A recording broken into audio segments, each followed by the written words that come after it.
Maagang nagtungo sa covered court sa Barangay San Vicente, Castilla, Sorsogon ang 72 anyos na si Lola Haina Maceda para mag-avail ng ilang serbisyo sa medical mission ng Ako Bicol Party List sa kanilang barangay kahapon, August 4. Anya, isa siyang mild stroke survivor, kaya hindi niya pinalagpas ang pagkakataon na makapagpa-check up at makahingi na rin ng gamot sa high blood. Malaking tulong daw ang inisyatibang ito ng partido, lalo na sa mga tulad niyang may karamdaman. Malaking tulong po ito sa amin, ma'am. Nakaano kami ng libreng gamot.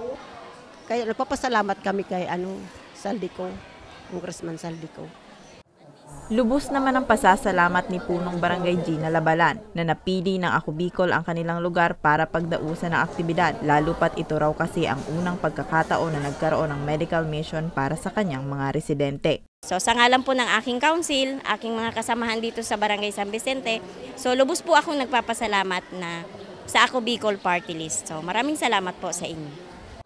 Bukod sa libreng medical check-up, libreng gamot at mga bitamina, nagkaroon din ng libreng laboratory test tulad ng X-ray, CBC at blood chem.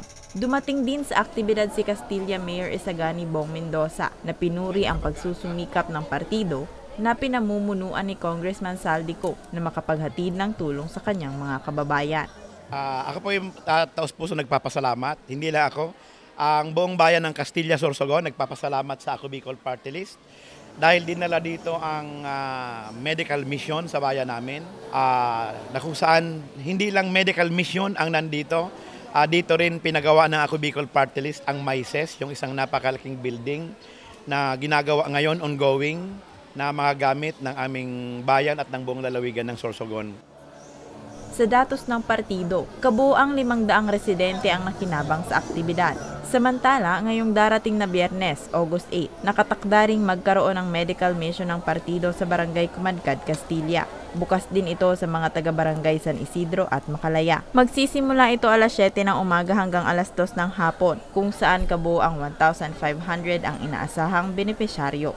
Para sa mga balitang Tatak Bicol, Rose Bilista.